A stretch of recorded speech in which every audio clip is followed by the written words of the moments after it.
अब तक की कहानी में आपने सुना, जब पिंकी के साथ कमल नीलू के घर आता है तो उसने कहा कि वो 2 दिन यहीं रुकेगा, उसे किसी से मिलना है। तो नीलू बेचैन हो गई कि जब देखो जब मेरी ही बातें करता रहता है। अब आ गए।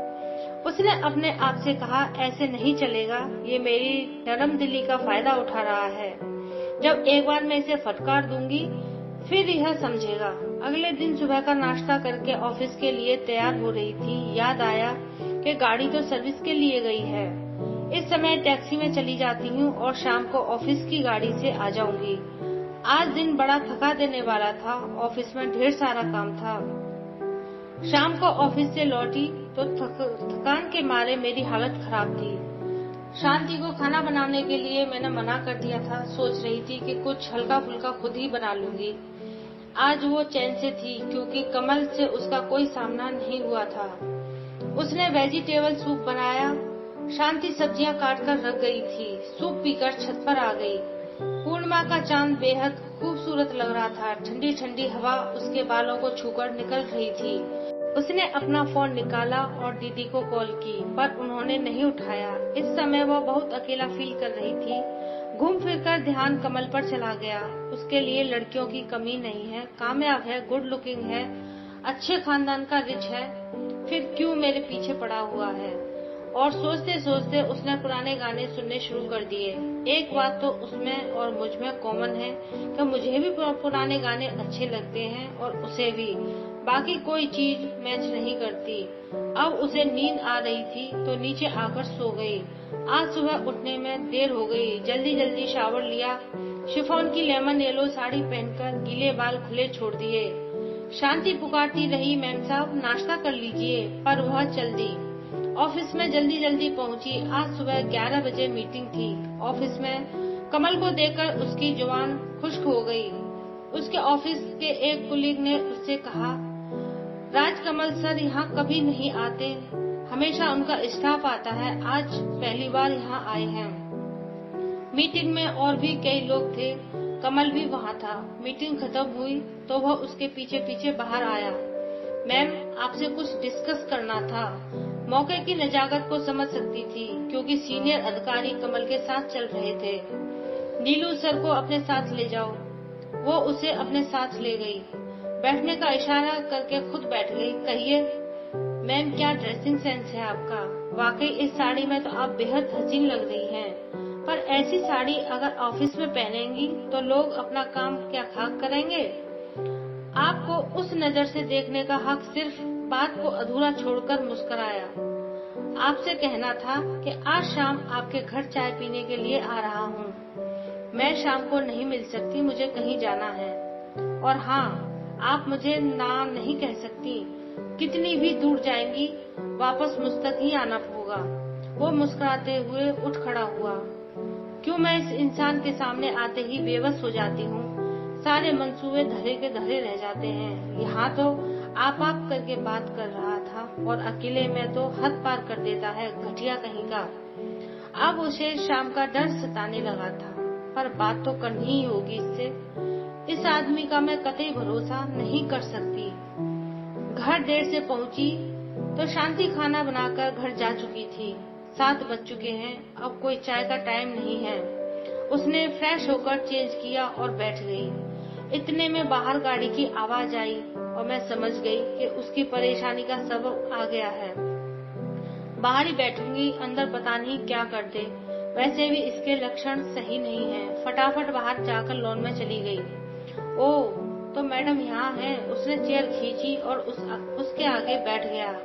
अगर हम दोनों यहाँ बैठे तो तुम्हारे 100 करोड़ लोग बातें नहीं बनाएंगे। कहिए पहले चाय बनाओ, मैं लेमन टी लेता हूँ विदाउट शुगर। ये कोई चाय का वक्त नहीं है। नो टेंशन, मैं किसी भी वक्त पी लेता हूँ। अंदर जाकर मदद कर देता हूँ तुम्हारी। आप यहीं बैठिए, मैं खुद बना लाती हूँ। मुझे गुस्सा आ रहा था। ओके, वो बड़े ढीठपने से मुस्कुराया। बड़ा आया मदद करने वाला। अपने घर का किचन कभी देखा भी होगा। वो अंदर गई और लेमन टी बनाकर ले आई और उसके आगे टेबल पर पटक दी। लगता है अपना गुस्सा भी मिलाकर लाई हो इसमें, फिर तो ये पक्का जहर बन गई होगी। इसके बाद कुछ स्नैक्स तो ले आती। अरे हाँ, मैं तो भूल ही गया था। सिंपल लोग दूसरों के चाय के साथ स्नैक्स नहीं देते बल्कि खुद खाते हैं। उसने सिर के पीछे दोनों हाथ बांधकर चेयर पर टिका दिए और हंसने लगा। वैसे तुम्हारी शक्ल पर लिखा है कि तुम बहुत कुछ कहना चाहती हो। जो कहना चाहो वो कह सकती हो, ये हक मैं तुम्हें दे चुका हूँ। मुझे कोई भी हक नहीं चाहिए। अमीर लोगों की फितरत से मैं अच्छी तरह से वाकिफ हूँ। आज मुझ पर दिल आया तो हक की बात है। मैं वो लड़की नहीं हूँ जिसे आप इस्तेमाल कर सकें। मुझे आप में कोई इंटरेस्ट नहीं है। कमल ने चाय का सिप लिया और जबरदस्ती उसका हाथ अपने हाथों में लिया। तुम्हें मुझ में इंटरेस्ट नहीं है, पर मुझे तुम में है। अब क्या करोगी? Now I am serious. उसने अपना हाथ छुड़ा लिया। हाँ, जानती हूँ आपके इंटरेस्ट तो दुनिया भर में फैले हुए होंगे, उन्हीं में से एक मैं हूँ। तुम ऐसा कह सकती हो? क्या कमी है आपके अंदर? कुछ भी तो नहीं। चलो, तुमने ये तो माना कि मैं हर तरह से तुम्हारे लायक। और वो मुस्कुराया। सच में कहीं ऐसा न हो कि ये तारीफ सुनकर मैं तुम्हें अभी अपनी बाहों में कैद कर लूं। उसने उसे देखते हुए कहा। आइंदा हम कभी नहीं मिलेंगे, नीलू बोली। ये तुम नहीं, मैं डिसाइड करूंगा। आप इतने बड़े बिजनेस घराने से हैं। आपने किसे डेट किया है मैं जानती हूँ। आपको अपना वक्त मुझ जैसी साधारण लड़की पर जाया नहीं करना चाहिए। तुम क्या मुझसे और मेरे दिल से पूछो एक बात। तुमसे मोहब्बत के लिए मेरे पास वक्त ही वक्त है। चाहो तो आजमा कर देख लो। वैसे मेरे बारे में काफी जानकारियां इकट्ठी कर रही हो। देखो, तुम मेरा प्यार और मेरी जिद भी, और मेरी जिद के आगे कोई नहीं जीत सकता, तुम भी नहीं। और वो मुस्कुराया। अब आप जा सकते हैं, काफी रात हो गई है। और अगर ना जाऊं तो? वह उसकी तरफ बढ़ा तो उसने घबरा कर उसे रोकने के चक्कर में उसने अपना हाथ उसके सीने पर रख दिया। कमल ने झट से उसके इर्द गिर्द अपनी बाहें कस दी। नीलू ने घबराकर उसे पीछे धकेलने की कोशिश की, पर पीछे नहीं कर सकी। तमाशा मत करो, तुम्हारे 100 को देखने वाले लोग बाहर आ जाएंगे जो ठंड में अंदर बैठकर टीवी देख रहे हैं। कुछ कहना चाहता हूँ, ध्यान से सुनो। वो उसके कान के पास आकर बोला। वो अब भी उसकी पकड़ में थी। उसने पकड़ ढीली की तो वो झिटक कर खड़ी हो गई। बड़ी बेरहम हो तुम। तुम्हें मुझ पर तरस नहीं आता। लगता है मेरी शक्ल तुम्हें इतनी पसंद है कि बार बार देखना चाहती हो, इसलिए मेरा नंबर ब्लॉक कर दिया। वो पैंट की पॉकेट में हाथ डालकर उसके सामने खड़ा हो गया। मुझे अनब्लॉक करो, नहीं तो रोज यहाँ आ जाऊंगा। और हाँ, अनब्लॉक करने से ही काम नहीं चलेगा, फोन भी सुनना पड़ेगा। देर हो गई है, आप जाइए। बड़ी मुश्किल से उसके मुंह से निकला। ठीक है, जा रहा हूँ। अगर फोन नंबर ब्लॉक मिला तो कल फिर मिलेंगे। तुम्हारे करीब आने के लिए तो मुझे लाइसेंस लेना पड़ेगा। क्यों, ठीक कहा ना मैंने?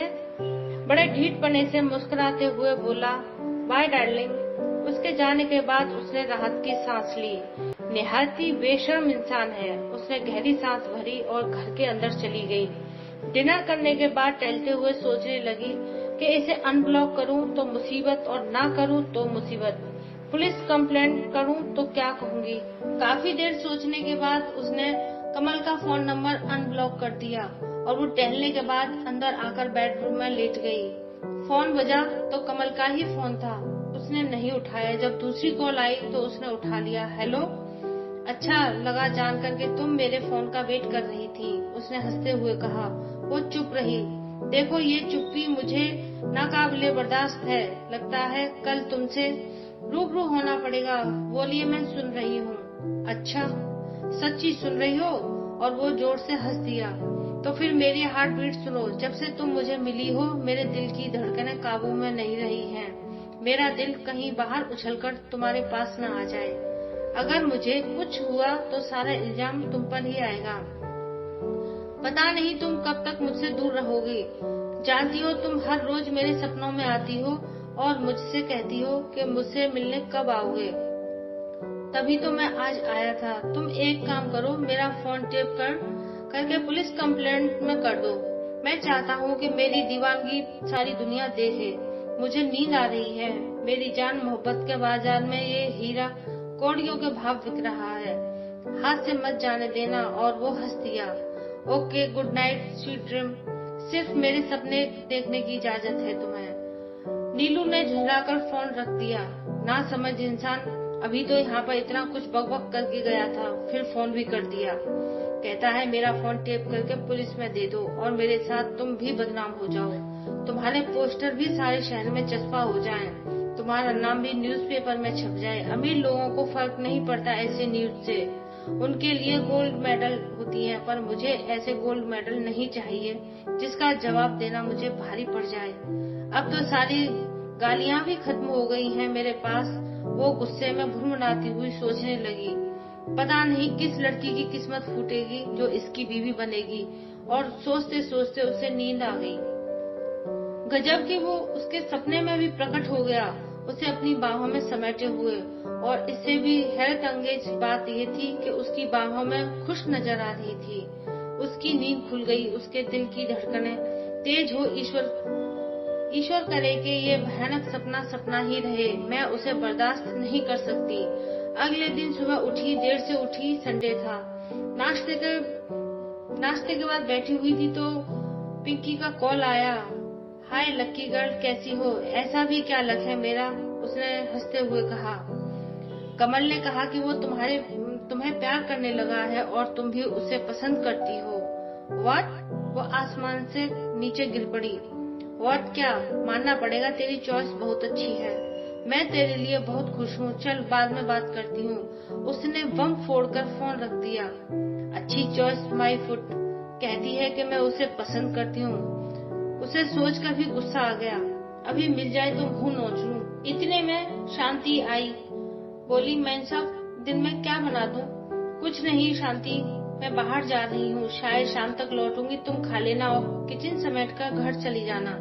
वो बिस्तर पर औंधे मुंह लेट गई। आज उसे बहुत बोरियत महसूस हो रही थी। बोरियत दूर करने के लिए उसने शॉपिंग करने का फैसला किया। वॉकिंग करके जाऊंगी, बहुत दिनों से वॉकिंग भी नहीं की है। शॉपिंग तो नाम मात्र की होगी, बस पैदल चलना हो जाएगा। आज मौसम बहुत खुशगवार है, अच्छी धूप है। तैयार होकर वो मार्केट के लिए निकल गई। सड़क के किनारे देवदार के ऊंचे ऊंचे पेड़ बहुत खूबसूरत लग रहे थे। बारिश के बाद सड़कें धुली हुई महसूस हो रही थी। आज हवा में अजीब सा ताजापन था। उसने एक गहरी सांस खींचकर अपने फेफड़ों में भर ली। घर से बाहर निकलकर उसे अच्छा महसूस हो रहा था। ये मेरा अपना शहर है। आंखें बंद करके सड़क के किनारे अकेले में एक पेड़ से टेक लगाकर खड़ी हो गई। वो चुपचाप प्रकृति को महसूस कर रही थी। सच में जिंदगी इन पेड़ों के बिना कुछ भी नहीं है, कितना खूबसूरत है ये सब। वो अपनी पिछली जिंदगी के बारे में सोचने लगी। निखिल एक बार उसे याद आ गया, जो उसके दिलो दिमाग में कड़वाहट घोल गया था। क्या सब लोग एक जैसे ही होते हैं? क्या प्यार का कोई मोल नहीं होता? सब भावनाओं से खेलते हैं। जिसे कभी मैं प्यार करती थी वो मेरी इज्जत को खेलना चाहता था। वो तो भगवान ने मुझे बचा लिया। और दूसरा, छी, उसे ना तो खुद शर्म है ना किसी की परवाह है। और ऊपर से सबसे झूठी बात, उसे 4 दिन में मुझे प्यार भी हो गया। वो तो कुछ दिन साथ घूमकर छोड़ने वालों में से एक है। दुख से उसकी आंखें भर आईं। मैं भी कहाँ उसके सोचने में लग गई। कौन सा मैं उसे प्यार करती हूँ, उसके 1000 झूठ, झूठा कहीं का। चल नीलू, तू अपने लिए अकेले ही काफी है, किसी से भी कोई उम्मीद मत कर। उसके दिमाग पर एक बोझ सा हो गया था। भारी कदमों से चलते चलते उसका मन उदास हो गया। जिंदगी अजीब सी हो गई है। ऑफिस से घर, घर से ऑफिस, और घर में रहकर भी क्या करूं। शाम गहराने लगी थी। थोड़ी बहुत शॉपिंग जो उसने की थी, उसके बैग उसके हाथ में थे। ठंड भी बढ़ गई थी। पहले सोचा कि रिक्शा कर लूं, पर फिर वो जल्दी जल्दी चलने लगी, जिससे जल्दी से घर पहुंच जाए। अपने ध्यान से मैं खोई हुई वो चली जा रही थी कि बगल में एक गाड़ी आकर रुकी। अंधेरा हो रहा है, कमल ही था, चलो घर छोड़ देता हूँ। वो उसे अनसुना करके चलने लगी। एक तो पहले ही उसका मन उदास और खिन्न था, ऊपर से उसने अपनी उपस्थिति दर्ज भी करा दी। मेरा पारा और हाई हो गया। कमल ने गाड़ी एक तरफ लगाई और उसके साथ चलने लगा। वो रुक गई और उसकी तरफ देखने लगी। दोनों आमने सामने खड़े हो गए। आप चाहते क्या हो मुझसे? कुछ नहीं, मैं तुम्हें चाहता हूँ। आई लव यू नीलू। जीतने के लिए आप कुछ भी कर सकते हैं, चाहे किसी को कितनी भी तकलीफ क्यों ना हो। जब से मेरी जिंदगी में आए हैं, मेरी जिंदगी जहन्नुम बनाकर रख दी है। और वो जोर से रो पड़ी। आपका प्यार एक तरफा है, वैसे ये प्यार है ही नहीं, एक मजाक है मेरे साथ। अगर ऐसा ही चलता रहा तो मैं अपने आप को कुछ भी कर लूंगी। बड़ी मुश्किल से मेरी जिंदगी पटरी पर लौटी है। दोबारा अगर कुछ भी हुआ तो मैं संभल नहीं पाऊंगी। और उसकी हिचकियां बंध गईं। कमल पहली बार चुप था। वो उसे रोते हुए देख रहा था। जिंदगी में कुछ भी परफेक्ट नहीं होता, बनाना पड़ता है। मुझ में जो भी कमी है वो तुम ठीक कर सकती हो, कमल ने कहा। तुम्हें मेरे पैसे, रुतबे से, हर चीज से प्रॉब्लम है। तुम्हें लगता है कि अमीर लोग हमेशा बुरे होते हैं। ऐसा नहीं है। मेरी जिंदगी में तुमसे पहले कोई लड़की नहीं थी, पर यकीन करो तुम मेरे जिंदगी में आखिरी लड़की जरूर हो। वो सुनती रही और सिसकियां भरती रही। तुम मेरा प्यार हो और तुम्हारे लिए मैं कुछ भी कर सकता हूँ। मैं तुम्हें खुश देखना चाहता हूँ। मेरा प्यार इतना खुदगर्ज नहीं है जो किसी के मरने की वजह बन जाए। तुम मुझसे चाहती क्या हो? तो ठीक है, आप मेरा पीछा छोड़ दीजिए, उसने स्पष्ट शब्दों में कहा। ठीक है, अब रोना बंद करो, कमल ने शांत स्वर में कहा। रात हो गई है, घर चलो, मैं खुद चली जाऊंगी। ठीक है, जाओ। और वो चलने लगी। कमल उसके साथ नहीं, पर उसके कुछ कदम पीछे चल रहा था, चुपचाप बिना कुछ बोले। वो घर पहुंच गई। उसने गेट खोला, अंदर गई। पीछे मुड़कर देखा, कमल गेट के बाहर खड़ा था, बिल्कुल खामोश। अब की दफा वो अंदर नहीं आया, वहीं से मुड़ गया। पहली बार नीलू ने उसके चेहरे पर खामोशी देखी थी। एक अजीब सा भाव उसके चेहरे पर महसूस किया था। वो अंदर आई। आज उसके भीतर भी कुछ सूना हो गया था। कुछ देर चुपचाप सोफे पर बैठ गई। सोचती रही कि आज मैंने सब कुछ ठीक कर दिया है, पर शायद वो नहीं समझ रही थी कि प्यार उसके दरवाजे तक चलकर खुद आया था और उसने उसे वापस लौटा दिया। आज उसका कुछ खाने का मन नहीं था। पानी पीकर चुपचाप लेट गई। चुपचाप लेटी रही। आज ना कोई फोन कॉल, ना कोई मैसेज, कुछ नहीं आया। काफी देर तक उसे नींद नहीं आई। सोई तो सुबह जब उठी सबसे पहले फोन चेक किया। कुछ ऑफिस के मैसेज थे, वो उसने 2 बार चेक किए। फिर अपने आप से पूछा कि फोन में क्या ढूंढ रही हूँ। आज उसका मन किसी काम में नहीं लग रहा था। ऑफिस से छुट्टी लेकर घर पर ही रह गई। शांति घर का काम कर रही थी। उसने पूछा, मैम साहब, आपकी तबीयत तो ठीक है? हाँ, क्यों, क्या हुआ? आप इतनी चुपचाप नहीं रहती, इसलिए पूछा। वो चुपचाप सोफे पर लेट गई। सोचने लगी। सारा दिन कमल के बारे में सोचने का काम खत्म हो गया। कल रात वो मेरे साथ होने के बावजूद भी मेरे साथ नहीं था, वो मेरे पीछे था। इतना कुछ सुनाने के बाद भी वो मुझे घर तक छोड़ कर गया, पर कल उसके चेहरे पर अजीब सी खामोशी थी। वो सचमुच ऐसे अच्छा नहीं लगता। उसने एक झटके में जो कुछ कहना था वो कह दिया, पर कमल ने उसकी खाली जीवन में एक हलचल तो मचा ही दी थी। उसने 1 हफ्ते तक छुट्टी बढ़वा दी। जिस कमल ने उसके घर का आकर और उसे परेशान किया था, उसका अब कोई अता पता नहीं था। वो एक अजीब सी घुटन और कश्मकश में फंस गई। सोच रही थी कि वो अजीब नौटंकीबाज है। सोचता है कि मैं उसके पीछे आऊंगी। कहता है कि प्यार करता है, तो जो प्यार करते हैं क्या वो ऐसे ही छोड़ देते हैं? पर मैंने ही तो कहा था, मैं उसके पीछे हरगिज नहीं जाऊंगी। आखिर मेरी भी कुछ सेल्फ रिस्पेक्ट है। उसके भाव फालतू में बढ़ जाएंगे। क्या पता मुझे गोल्ड डिगर समझ ले। उसके रुपए पैसे से मुझे कोई लेना देना नहीं है, पर वैसे इतना बुरा भी नहीं था बंदा। हफ्ता बीत गया। नीलू अब रोज कमल के बारे में सोचने लगी। फिर एक दिन पिंकी का फोन आ गया। कैसी है? आज बहुत दिनों बाद फोन किया। भाई, तू तो कमल से मिलते ही मुझे भूल गई। वायदा, कमल से तो तेरी रोज बात होती होगी, पर तू उसे देखने नहीं आई। क्यों, क्या हुआ? उसने तुझे नहीं बताया? नीलू का दिल धक हो गया और वो चुप रही। 25 तारीख की रात लौटते हुए उसका एक्सीडेंट हुआ था। वो बाल बाल बचा। 25 तारीख तो उस दिन थी जिस दिन मैंने उसे झगड़ा किया था। वो गहरी सोच में डूब गई। बड़ा केयरिंग है, तुझे नहीं बताया। सोचा होगा कि तू खामखा परेशान हो जाएगी। तू बड़ी किस्मत वाली है, उसने तेरा हाथ थामा है, कभी मत छोड़ना। जब वो अमेरिका से वापस आएगा उससे तुरंत शादी कर लेना। कहीं ऐसा न हो वहाँ से किसी अंग्रेजी मैम को मेरी देवरानी बनाकर ले आए। लगाम खींचकर रखना उसकी। और पिंकी हंसते हुए बोली, चल बाय, अब मैं फोन रख रही हूँ। एक बार फिर उसके दिमाग में तूफान उमड़ पड़ा। वो अमेरिका चला गया। उस दिन मैंने ही उससे कहा था कि मेरा पीछा छोड़ दो। उसने फोन हाथ में ले लिया। प्यार न सही पर उसे जानती तो हूँ, बात कर लूं उससे सोचते हुए कमल का नंबर मिला दिया।